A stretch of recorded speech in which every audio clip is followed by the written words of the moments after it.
आगमिष्यन्ति प्रदन्नं तदा च एतेषां दर्शनेन अस्माकं जीवनं धन्यं भविष्यति। इदानीं भवन्तः पश्यन्तु, सर्वेपि तत्र भूयसेवकाः सन्ति, अन्यसेवकाः सन्ति, सर्वेषां सहयोगेन रथेषु तत्र चारमाळस्य उन्मोचनं क्रियते, एवं च अश्वानां बन्धनार्थं व्यवस्था विधीयते। यदि अश्वानां बन्धनं यथाशीघ्रं भवेत्, क्रमशः प्रथमं बलभद्रस्य रथस्य आकर्षणं भविष्यति, ततः परं क्रमशः पुनः दर्पदलनस्य अनन्तरं नन्दिघोषरथस्य च तदा प्रभोः तत्र आगमनं तदा प्रभुः इदानीं पश्यन्तु, बलभद्रस्य रथस्य सञ्चालनार्थं सूचना दीयते, रक्तवर्णस्य पताका। तत्र रक्तवर्णस्य पताकया सूचना प्रदीयते कथं रथस्य सञ्चालनं कर्तव्यमिति। महाप्रभुः बलभद्रस्य तत्र तालध्वजरथस्य सञ्चालनार्थं प्रस्तुतिः शेषप्राया वर्तते। अतः सर्वे श्रद्धाः सन्ति, तत्र भक्ताः अपि मन्तो वर्तन्ते, ये रथोज्ज्वाकर्षणं कर्तुं सन्ति तेपि सिद्धाः सन्ति। एवं च यः सूचकः वर्तते तस्य हस्ते रक्तवर्णस्य पताका वर्तते, यथा सः सूचयति तेनैव मार्गेण बडदान्ये रथः गमिष्यति। वयं प्रतीक्षां कुर्मः, रथः प्रस्तुतो वर्तते, पथः प्रस्तुतो वर्तते, भक्ताः प्रस्तुताः सन्ति, यथा शीघ्रं बलभद्रस्य इदानीं पश्यन्तु, तत्र यः अस्ति डाहुकः इति अस्माकं भाषायाम् उच्यते, वाहकः इति अर्थः, सः प्रेरकः। अहो जयतात् बलभद्रः, जयतात् बलभद्रः, जयतात् बलभद्रः, खर खर खरणात्र बलभद्रस्य तालध्वजरथः सम्प्रति बडदान्ये चलति। पश्यन्तु भवन्तः सर्वः भक्तजनताः कथं पुनः पुनः जय बलभद्र जय बलभद्र इति ध्वनिं कुर्वन्ति। येन चमत्कारेण रथः स्थगितो वर्तते। इदानीं पश्यामः, घण्टुः सेवकाः घण्टनादं कुर्वन्ति, सर्वे कुर्वन्ति, रथः कुतः स्थगितः। प्रायः प्रभोः यत्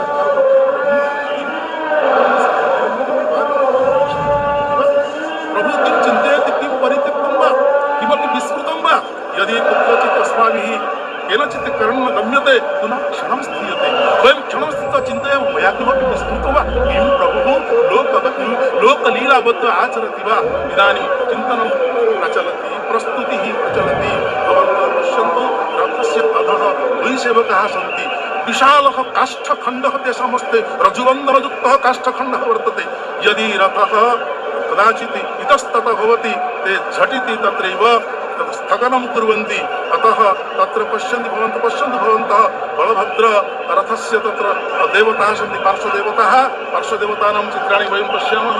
तत्र कथं पार्श्वदेवताः सन्ति, यतोहि रथयात्रानिमित्तं केवलं मानवाः न, मानवाः देवाः अपि अत्र आगच्छन्ति। अतः रथेषु बहुविधानां देवानां मूर्तयः अपि स्थापिताः सन्ति, नवपार्श्वदेवताः भवन्ति। इदानीं पुनः प्रस्तुतिः प्रचलति। तत्र डाहुकः यः भवति, यः वाहकः भवति, सः आत्मानं प्रस्तौति, तस्य हस्ते दीर्घवेत्रदण्डः, वेत्रदण्डस्य चालनं कृत्वा सः निर्देशं करोति केन मार्गेण रथः गच्छति इति। अतः वयं प्रतीक्षां कुर्मः, इदानीं महाप्रभुः बलभद्रस्य तालध्वजरथस्य बडदाण्डे घर्घणनादेन चालनं भविष्यति।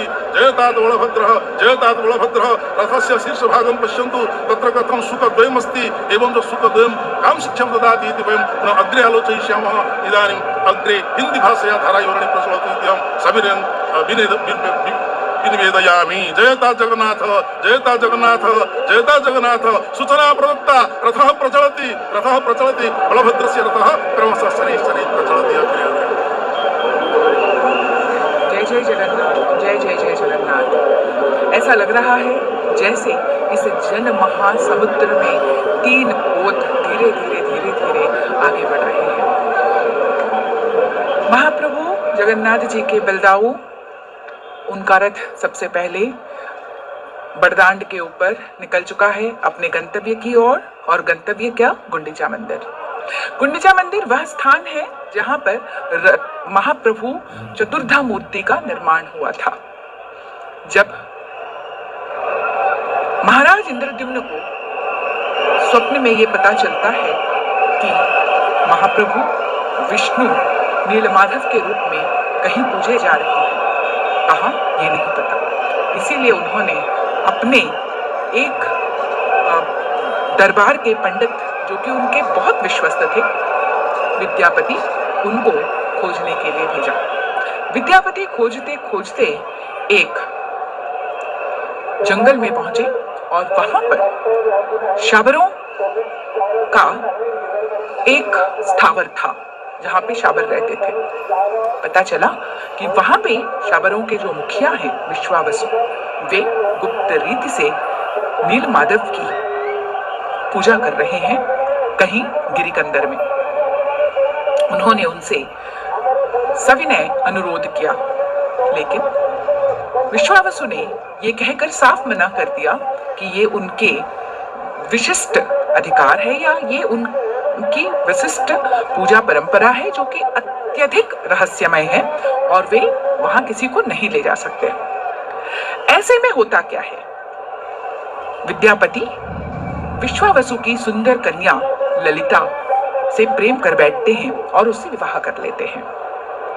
विवाह के उपरांत पहली बार वो अपनी पत्नी से कुछ मांगते हैं और वो ये था कि वे नीलमाधव के दर्शन करना चाहते हैं।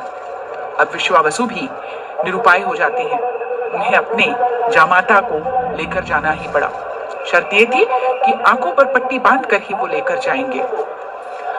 पति प्रेम परायणा ललिता ने अपने पति के कमर में सरसों की पोटली बांध दी और रास्ते भर सरसों गिरता रहा। वहां जाकर विद्यापति ने नीलमाधव के दर्शन किए और कुछ दिनों के बाद रास्ता भी स्पष्ट हो गया, क्योंकि सारी राह में अंकुरित हो चुके थे वो सरसों के दाने। ये खबर जब इंद्रद्युम्न महाराज के पास पहुंची तो वह अपने परिवार और समस्त दलबल के साथ वहां पहुंच गए। लेकिन जाते ही देखते क्या है कि स्वर्ण बालू की ऐसी आंधी आई कि उसमें नीलमाधव की प्रतिमा कहीं अंतर्धान हो गई। विचार मग्न हो गए इंद्रद्युम्न कि ये क्या हो गया। तब आकाशवाणी होती है कि चिंता न करो, मेरी प्रतिष्ठा तुम्हारे ही हाथों लिखी है। और उन्होंने ये भी सुझाया भगवान विष्णु ने कि महोदधि में चतुशाखा विशिष्ट एक काष्ठखंड जिसके ऊपर शंख चक्र गदा पद्म उकेरे हुए होंगे वह आएगा और तुम उनसे मूर्तियां बनवाना। रानी गुंडीचा ने ये इच्छा जाहिर की। जैसे ही एक दिन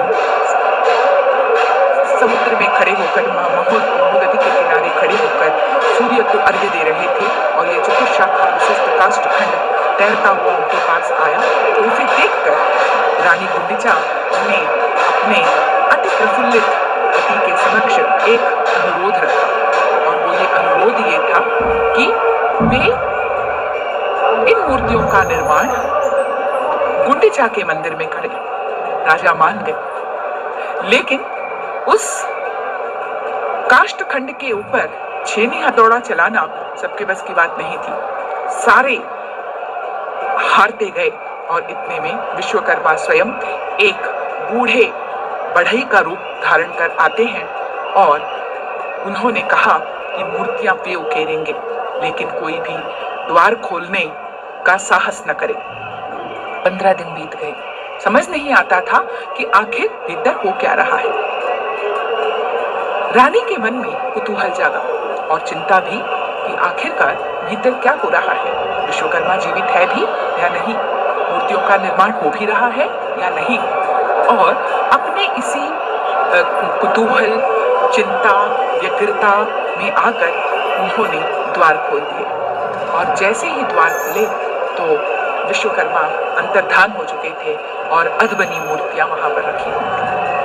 अधबनी मूर्तियों को देखकर फिर एक बार चिंता में पड़ गए इंद्रद्युम्न महाराज, लेकिन तभी महाविष्णु ने कहा, अपने मन में कर्तापन की भावना न लाओ, ये मेरा निर्णय है कि मैं इसी तरह से पूजा जाऊंगा। और फिर उनकी प्रतिष्ठा, चतुर्था मूर्ति की प्रतिष्ठा की गई और मंदिर का निर्माण करवाया गया।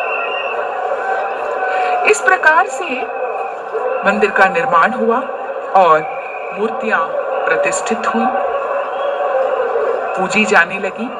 लेकिन पूजने के पहले एक समस्या ये थी कि इनकी प्राण प्रतिष्ठा कौन करे। नारद ने सुझाया, ब्रह्मा से बढ़कर पौरोहित्य और कौन कर सकता है। वे ब्रह्मा के पास गए। ब्रह्मा साधना में लीन थे। उनका एक दिन और यहाँ पे न जाने कितने ही कल्प बीत गए। वापस आए तो कोई यहाँ पर पहचानने वाला नहीं था इंद्रद्युम्न को। गाल माधव ने मंदिर का निर्माण करवाया था। वो कहने लगा कि ये मंदिर मेरा है। इंद्रद्युम्न कहते ये मंदिर मेरा है। इंद्रद्युम्न को पहचानने वाला वहां कोई न था, लेकिन वहां जो इंद्रद्युम्न पुष्करणी बनी थी, उस पुष्करणी में कई वर्ष की आयु वाले कच्छप थे और उन्होंने गवाही दी कि हाँ, ये मंदिर इंद्रद्युम्न का बनवाया हुआ है।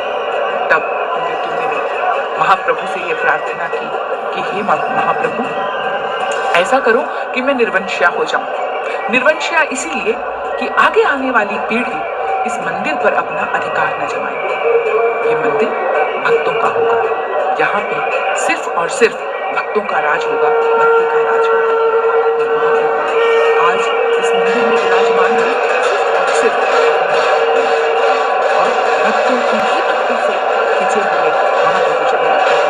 अब देखिए, ये तीनों रथ साल में एक बार जो है गुंडीचा मंदिर जाते हैं, क्योंकि मंदिर से गुंडीचा के महल से हटकर जैसे ही रत्नवेदी पर सवार हुए तो गुंडीचा फिर विचार से भर गई थी, दुखी हो गई थी कि मुझे छोड़कर चतुर्धा मूर्ति चली जा रही है। तब महाप्रभु ने ये वरदान दिया था या प्रतिश्रुति दी थी कि वर्ष में एक बार वो निश्चित रूप से वहां जाएंगे। ये उनका जन्म स्थान है, इसीलिए इसे आड़प मंदिर भी कहते हैं, आड़प यात्रा भी कहते हैं। आड़प अर्थात मूल, जहां से उनका जन्म हुआ और वे उस जन्म स्थली को पहुंच जाते हैं। और इसी ये रथ यात्रा इसी बात को याद दिलाती है कि अपने मूल से जुड़े होना कितना आवश्यक है। और देखिए, धीरे धीरे ये रथ जो है आगे बढ़ रहे हैं और इस महासमुद्र से तैर कर देखें किस तरह से आगे जा रहे हैं। इन रथों को अगर हम देखें तो तीनों रथों में एक बात समान है और वो ये है, रंगों की जो संयोजना है उसमें लाल रंग जो है समान रूप से देखा जाता है। लाल रंग के अलावा बाकी जो रंग है, दूसरा रंग, क्योंकि ये दो रंगों से बने हुए हैं तो दूसरा रंग जो है अलग है। बलभद्र के रथ में लाल रंग के साथ हरा रंग है। हरा रंग जो प्रकृति का, वनस्पति का और उसके बाद कृषि का, समृद्धि का, फर्टिलिटी हम जिसे कहते हैं, उसका प्रतीक है। और मां सुभद्रा के रथ का जो रंग है लाल के साथ काला, जो शक्ति का प्रतीक है।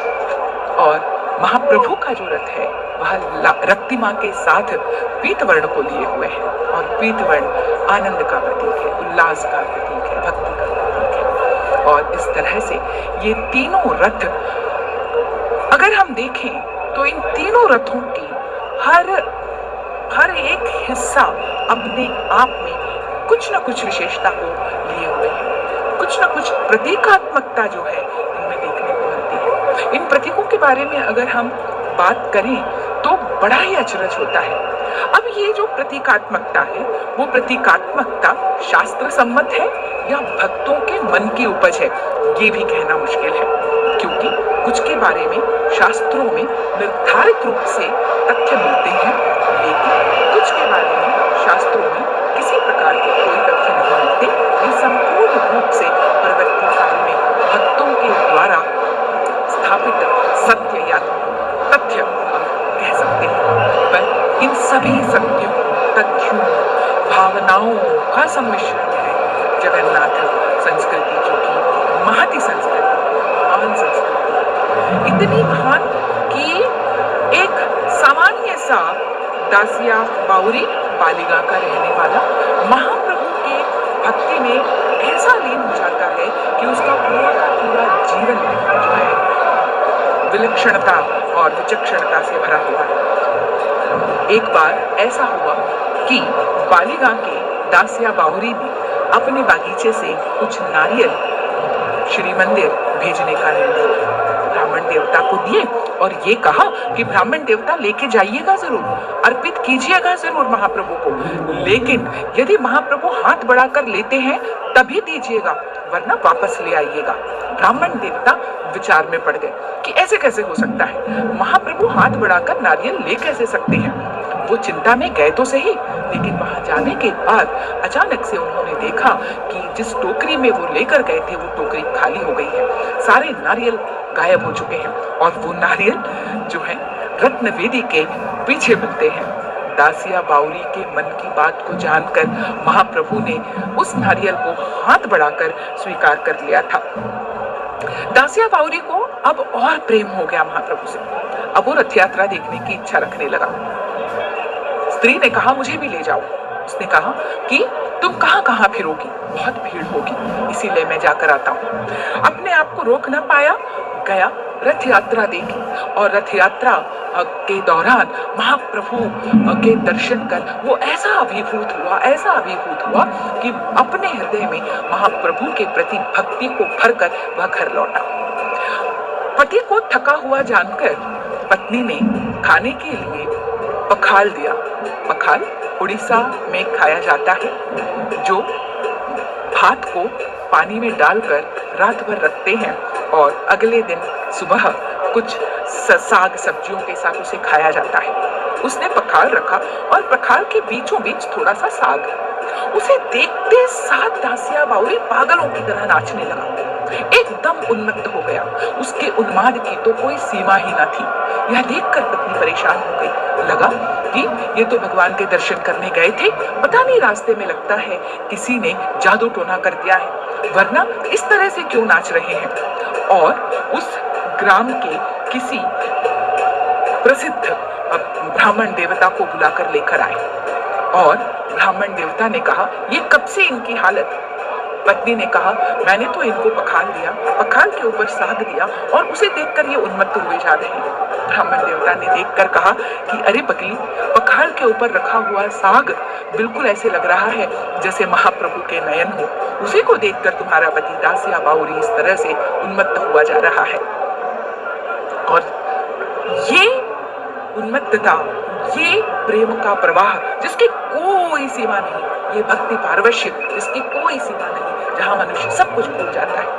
अब इसे देखकर पत्नी के मन में भी इच्छा जागृत हुई कि अब मुझे भी रथ यात्रा देखनी है, लेकिन वह लेकर कहां जाएगी। कोमलांगी इतनी दूर चल पाएगी क्या, उस भीड़ में रह पाएगी क्या। तो वह घर से बाहर निकाल कर लेके जाता है, गांव के बाहर जो पोखरी है, जो तालाब है, वहां लेके जाता है और कहता है देख रथ यात्रा को, यहाँ देख। और अचानक स्त्री की नजर पड़ती है कि पानी के सतह के ऊपर एक चित्र के समान रथों की सुंदर झांकी दिखाई दे रही है। उसे देखकर पत्नी चमत्कृत हो जाती है। वो समझ नहीं पाती कि आखिर ये क्या हो रहा है। वो कभी अपने पति की ओर देखती, कभी परमेश्वर की ओर देखती, समझ नहीं आता कि चमत्कार कहाँ है। और वहां पर खड़े पंच सखा जो है अभिभूत हो जाते हैं और दासिया बाउरी की प्रशस्ति करते हैं। ऐसे भक्तों की अनेक अनुभूतियों से भरी पड़ी है जगन्नाथ संस्कृति, क्योंकि हर एक व्यक्ति की अपनी अनुभूति है, हर एक व्यक्ति के अपने अनुभव है जो अलौकिक है और इस लोक से भरे हैं, चमत्कार से भरे हैं। लेकिन इन सब में अगर कोई एक तत्व है तो वो है महाप्रभु जगन्नाथ की अनंत भक्त वत्सलता और उनका प्रेम और भक्तों की भक्ति। आगे की धारा विवरणी अंग्रेजी। Glories to Lord Jagannath, and the rolling of the chariot has begun.